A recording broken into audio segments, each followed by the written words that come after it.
Alrighty. Good morning, everybody. I know it has been quite a while since my last talk, and I'm pretty well overdue here. So it feels like for me, I tend to write the best when I have real world experience and examples to draw from, and it really is a good source of inspiration for me. And as I'm sure you've all heard me complain about by now, I currently do have a roommate, and that is exactly where I got the idea from this talk. Um, and I can go on about this for hours and complain all I want, but it doesn't really benefit me at all, or it doesn't benefit anybody at all if I do that. So I wanted to kind of channel this into something productive and something good. So that is where this came in. So for a bit of background context, if you don't know what I'm talking about, so I've got a roommate, and I've been friends with this person who will go unnamed uh, since. No, I want to make this as objective as possible. I don't want to focus on him too much here. Um, no. Uh, so I've been friends with him since middle school, and he moved away partially through high school, and we've been pretty good friends ever since, even though long distance. Gone and seen him a couple times, and I had him move in with me September of 2024 to help split rent and try to help get him out of a pretty unideal living situation. So the longer I've lived with him, the more I've realized just how much we've both changed over the years, but specifically him. And that's partially because of unknown factors from my perspective, but also he's just had a bit of a tumultuous couple of years. So he had a rough situation a couple years ago, which he's never really gotten back to normal from. And I thought that helping him out of his situation may help redirect him back onto a good course. So he had moved around a couple times. He moved back in with his family in Texas, and he was sleeping in a bottom bunk of a trailer, and he was really kind of miserable and just unhappy. So I wanted to help him out. And while this initially seemed like a good idea and something we could both benefit from, nothing could have really prepared me for how truly different we were nowadays. So some days, especially after he got a job, he would get home from work and be a very angry and unhappy mess. He would be downstairs talking to himself about not caring about anyone but himself, and that everyone is either there to bring him down or for him to overcome, and almost like an obstacle in his way. So when he'd get like this, I'd try to talk to him about what was making him so angry, because it's not like he, I mean, he had some bad situations, but all of those were in the past, and this was a new chapter in his life. So I was trying to help him get to what his source of anger was, and this would spur whole other debates. But sometimes it'd be like talking to a brick wall, where he's got his mindset, and nothing I say is going to change that. He's just looking for reassurance for the way he thinks about things. So it made me begin to wonder what it was that made us so different. And through our conversations, it became pretty clear that our entire outlooks on life were opposites. So it then made me wonder, why were they so opposite? And I believe the answer to this question is the simple fact that our beliefs are different, which makes our outlooks different. Now, if you hold a set of beliefs, that belief, and you hold to it, that belief should influence the rest of your life, which I would hope is evident in my life. But the difference is very obvious now that I've had the opportunity to live with somebody who does not hold a set of beliefs. So while he does believe that everything was created, he doesn't believe in anything specific. And his moral compass and direction in life is pretty much dictated by what he's feeling that very moment, or how the day has gone. So living with him has been an eye-opening experience, to say the least. And it's been a good example and a reminder of just how different we can be from a person who does not hold or follow a set of beliefs. Now, I wouldn't go so far as to say this only applies to Christadelphians. This difference can apply to other Christians as well. But I think that our specific beliefs help set us apart further than the uh, average Christian. So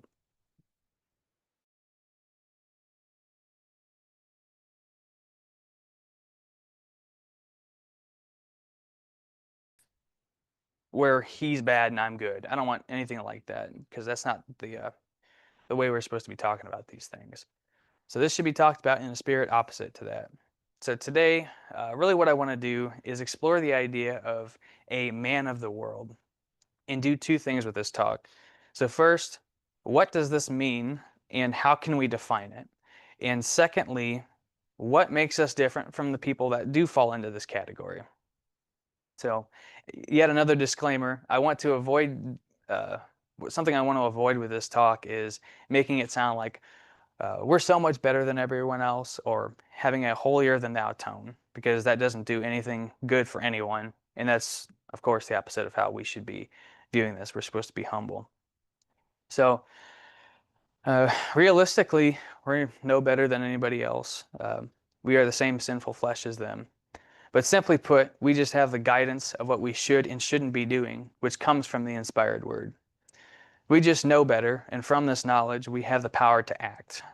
So without further ado, let's start by giving ourselves a definition to work with.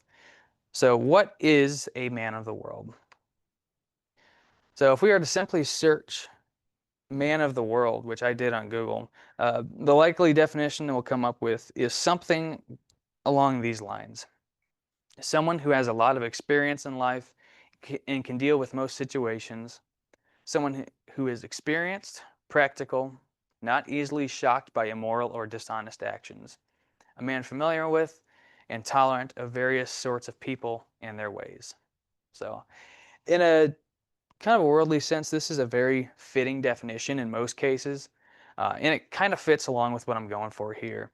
But except what we're missing is the important part for today's discussion, and that is the religious or spiritual aspect of this. So in a religious context, I would kind of define a man of the world like this. A person who ascribes to no clearly defined set of values, a primarily secular person, one who focuses on the external things instead of the internal, on worldly, material things, including money, possessions, social status, pleasure, and the like.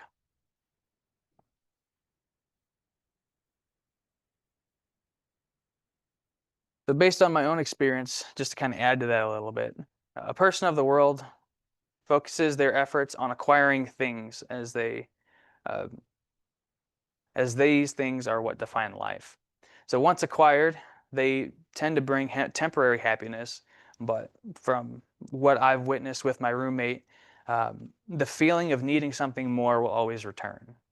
So there will always be a hunt for the next greatest thing, the next thing to buy, the next achievement to achieve, but it won't ever truly satisfy them. There'll always be something else.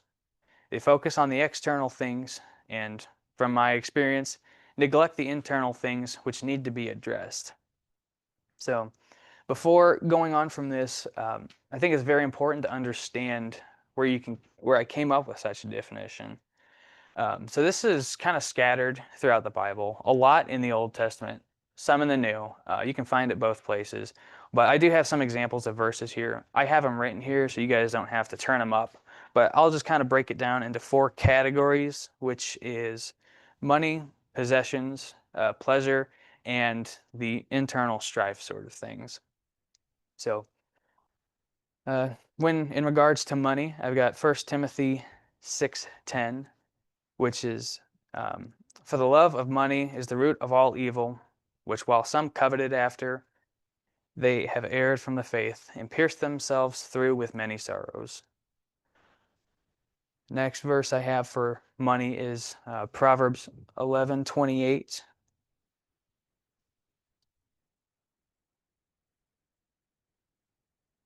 The Proverbs 11:28. He that trusteth in his riches shall fall, but the righteous shall flourish as a branch. So in this verse specifically, we're given two separate types of people here. So those that trust in their riches and those that are considered righteous. Not that these two things cannot overlap, but it does make a distinction here. Are we going to trust in our riches, or are we going to trust in God?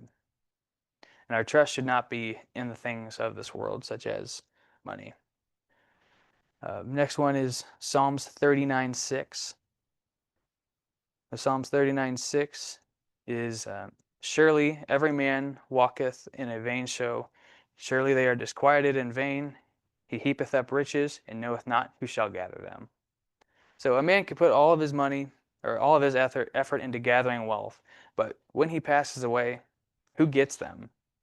In the end, it really doesn't matter what you have. So possessions. The next category is possessions. So first verse for that is Hebrews 13:5. So Hebrews 13:5 is let your conversation be without covetousness, and be content with such things as ye have. For he hath said, I will never leave thee nor forsake thee. Next verse for possessions is Luke 12:15. So Luke 12:15.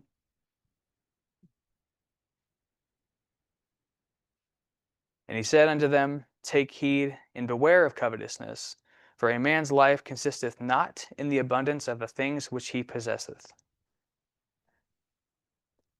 The third category I have is the pleasure side of things. And most of this is with Solomon, because he's a wonderful example of that. So Ecclesiastes 2, verse 11 is the first verse I have for pleasure.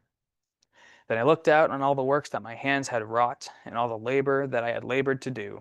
And behold, all was vanity and vexation of spirit, and there was no profit under the sun. So this verse is kind of all encompassing, but I put this in this category specifically because it is spoken as a man who has sought pleasure and joy in the fruits of his labor. Next verse I have for pleasure is Proverbs 21, verses 17. So Proverbs 21:17. He that loveth pleasure shall be a poor man. He that loveth wine and oil shall not be rich. So here it's not so much talking about the being materialistically rich, but spiritually rich. So these two things, as we see in the Bible, quite often are often at odds with one another. And then I added in a fourth category, which is ignoring the internal strife, because that's what I've dealt with a lot with my roommate. And one of the best verses for that I've found was Mark 7:15.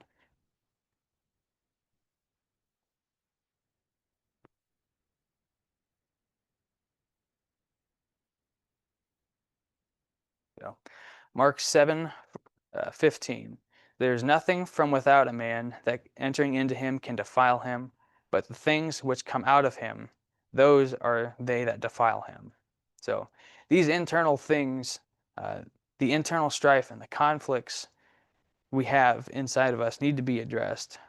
And in this specific case I have, ignoring these things in favor of the material things can bring a multitude of problems and instability without ever really trying to address or fix the root cause of these issues. So now if I were a person from the outside listening to these definitions, I would probably think, is it wrong to want things? Is it wrong to want to be wealthy, be liked by many people, be of high social standing?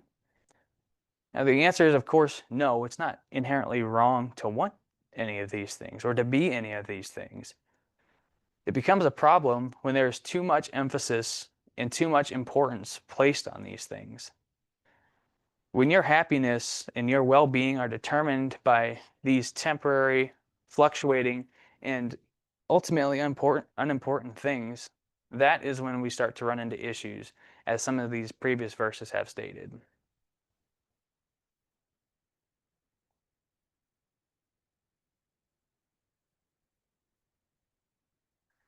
So now that we've got a definition to work from, we can address the second point of this talk, which is what makes people that believe different, what makes us different from a person that falls under that category.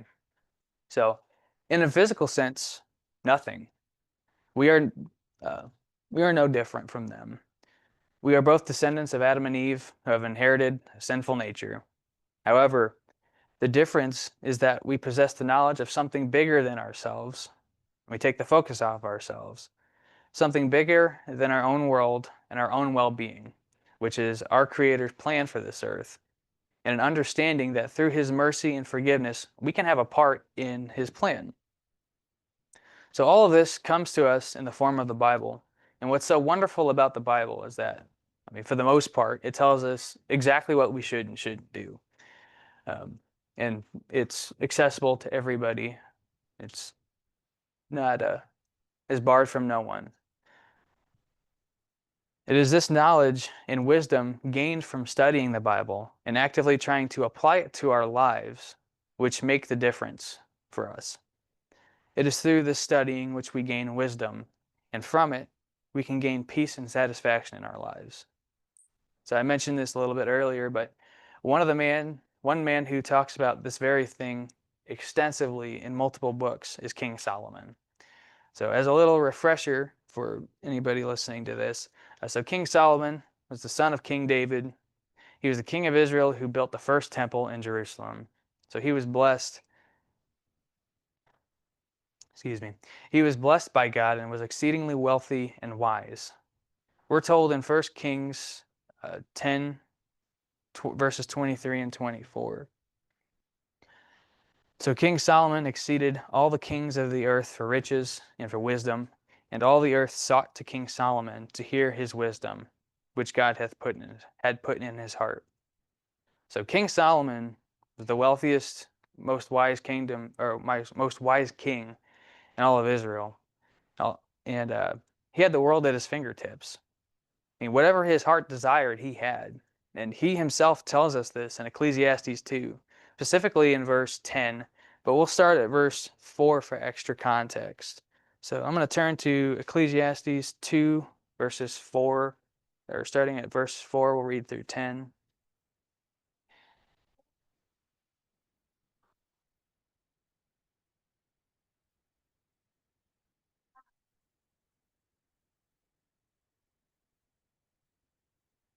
See, Ecclesiastes 2, starting at verse 4 through 10. So, I made me great works, I builded me houses, I planted me vineyards. I made me gardens and orchards, and I planted trees in them of all kinds of fruits. I made me pools of water, to water therewith the wood that bringeth forth trees. I got me servants and maidens, and had servants born in my house. Also I had great possessions of great and small cattle above all that were in Jerusalem before me. I gathered me also silver and gold, and the peculiar treasure of kings and of the provinces. I gat me men singers and women singers, and the delights of the Son of Men, as musical instruments, and that of all sorts. So I was great, and increased more than all that were before me in Jerusalem. Also my wisdom remained with me, and whatsoever mine eyes desired, I kept not from them. I withheld not from my heart any joy. My heart rejoiced in all my labor, and this was my portion of all my labor. So, all of the experience, all of the riches a person could ever desire, all of his achievements, he had it all. Yet, what conclusion did he reach after achieving all these things? After achieving everything his heart had desired, what did he find? He tells us in the next verses, so 11 and 12 of Ecclesiastes 2, starting at verse 11. Then I looked out on all the works that my hands had wrought, and all the labor that I had labored to do, and behold, all was vanity and vexation of spirit, and there was no profit under the sun. And I turned myself to behold wisdom, and madness, and folly. For what can the man do that cometh after the king? Even that which he hath been already done, even that which hath already been done. So Solomon, being the wise man he was, offers a multitude of teachings to his son in Proverbs, which we have the opportunity to benefit from as well, as it was recorded for us. So pertaining to the context of our topic today, he gives us plenty of instruction, what our focuses in life should be, even telling us what the benefits of following these teachings are. So I'm going to turn to Proverbs 3, verses 11 through 17.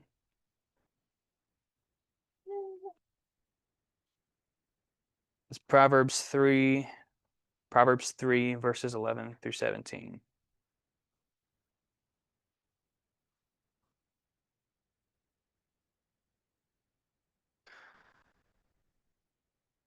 Starting at verse 17. Her ways are ways of pleasantness, and all her paths are peace. Oh, no. My bad. Starting at verse 11. My son, despise not the chastening of the Lord, neither be weary of his correction. For whom the Lord loveth, he correcteth, even as the father the son in whom he delighteth. Happy is the man that findeth wisdom, and the man that getteth understanding. For the merchandise of it is better than the merchandise of silver, and the gain thereof than fine gold. She is more precious than rubies, and all the things thou canst desire are not to be compared to her. Length of days is in her right hand, and in her left hand riches and honor. Her ways are ways of pleasantness, and all her paths are peace. I'm going to go to Proverbs 4, verses 5 through 12. It's Proverbs 4, starting at verse 5. Get wisdom, get understanding, forget it not. Neither decline from the words of thy mouth, or of my mouth. Forsake her not, and she shall preserve thee. Love her, and she shall keep thee. Wisdom is the principal thing. Therefore get wisdom, and with all thy getting, get understanding. Exalt her, and she shall promote thee. She shall bring thee to honor when thou dost embrace her. She shall give to thine head an ornament of grace, a crown of glory shall she deliver to thee. Hear, O my son, and receive my sayings, and the years of thy life shall be many. I have taught thee in the ways of wisdom, I have led thee in right paths. When thou goest, thy steps shall be straightened, and when thou runnest, or shall not be straightened, and when thou runnest, thou shalt not stumble. So I find it important to mention here that contrary to the common perception of what we see in modern Christianity with the mega churches, which is something along the lines of just believe and you will be saved, which ends up requiring no further effort. Nowhere in the Bible does it say that the application of this knowledge is going to be easy. It might be black and white written for us here, but the true application of this knowledge is not so simple. So as a matter of fact, these instructions run contrary to what our flesh naturally will compel us to do.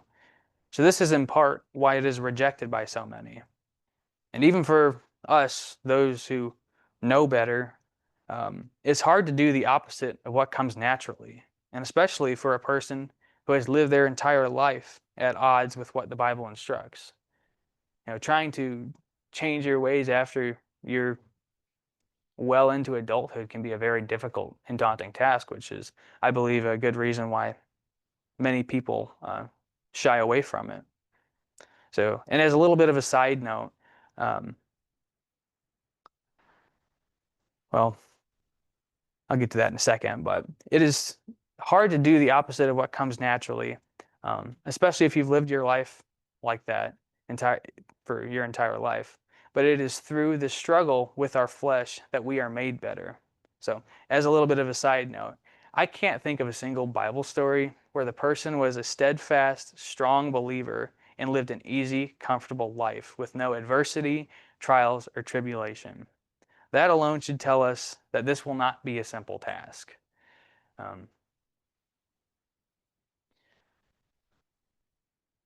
So, who are we to be? If not to be a man of the world and not to focus on these things, who are we to be?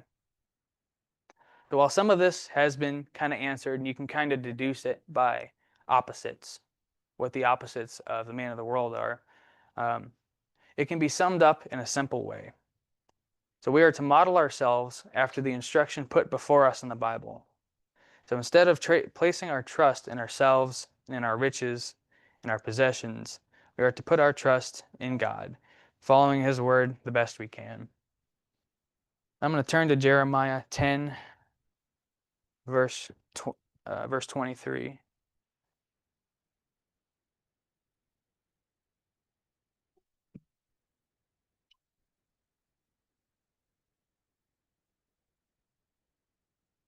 So Jeremiah 10, verse 23. O Lord, I know that the way of man is not in himself. It is not in the man that walketh to direct his steps. We should not trust in our own guidance, in our own direction. But we should be trusting in the guidance of God. Then I'm going to turn to Ecclesiastes 12:13.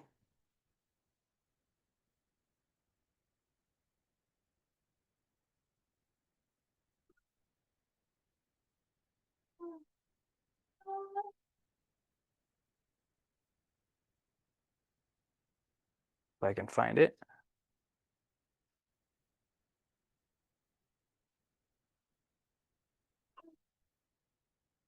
Ecclesiastes 12:13.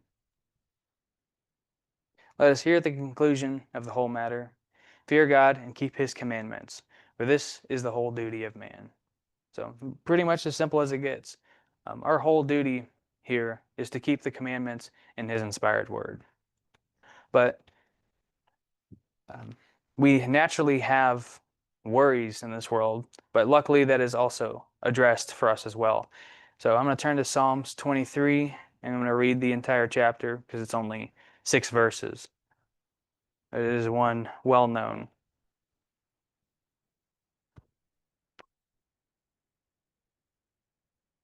Psalms 23. The Lord is my shepherd, I shall not want.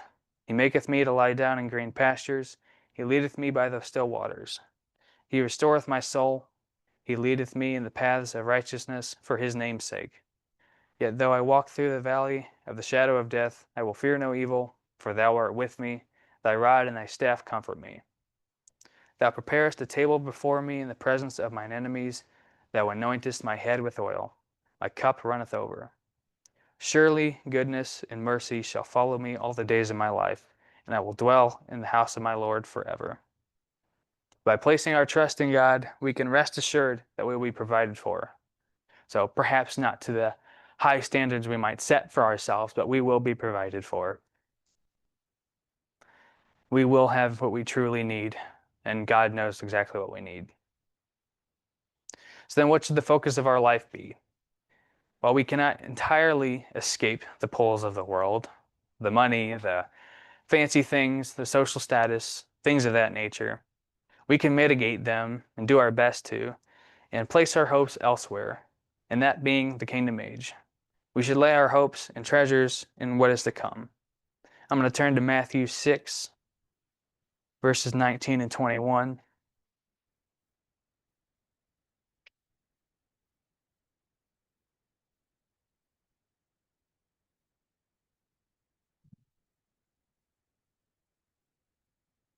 Matthew 6, verses 19 and 21. Lay not up for yourselves treasures upon earth, where moth and dust and rust doth corrupt, and where thieves break through and steal. But lay up for yourselves treasures in heaven, where neither moth nor dust or rust doth corrupt, and where thieves do not break through nor steal. For where your treasure is, there will your heart be also. And then I'm going to turn to Revelation 21, verses 1 through 7.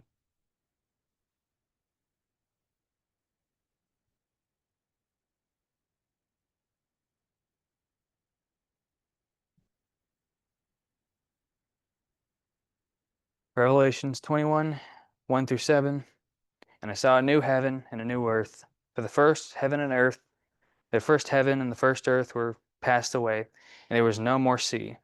And I, John, saw the holy city, New Jerusalem, coming down from God out of heaven, prepared as a bride adorned for her husband.